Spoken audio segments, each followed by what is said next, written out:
Si Jesus ang tanging daan patungo sa Ama. Sinabi ni Jesus sa kanila, "Huwag kayong mabagabag. Magtiwala kayo sa Diyos at magtiwala rin kayo sa akin. Sa tahanan ng aking Ama ay maraming silid. Pupunta ako roon para ipaghanda kayo ng lugar.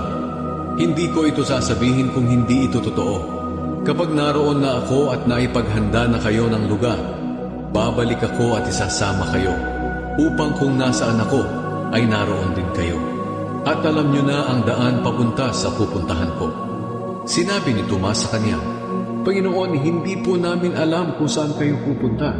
Paano po namin malalaman ang daan?" Sumagot si Jesus, "Ako ang daan, ang katotohanan, at ang buhay. Walang makakarating sa Ama kung hindi sa pamamagitan ko. Kung kilalan nyo ako, kilalan nyo na rin ang aking Ama. At ngayon nga ay nakilala at nakita nyo na siya." Sinabi ni Felipe sa kanya, "Panginoon, ipakita niyo po sa amin ang Ama, at sapat na iyon sa amin." Sumagot si Jesus, "Felipe, ang tagal na nating magkasama. Hindi mo pa rin ba ako kilala? Ang nakakita sa akin ay nakakita na rin sa Ama. Paano mo nasabing ipakita ko sa inyo ang Ama? Hindi ka ba naniniwala na ako ay nasa Ama at ang Ama ay nasa akin? Ang mga salitang sinasabi ko sa inyo ay hindi nanggaling sa akin, kundi sa Amang nasa akin. Siya ang gumagawa ng mga bagay na ginagawa ko.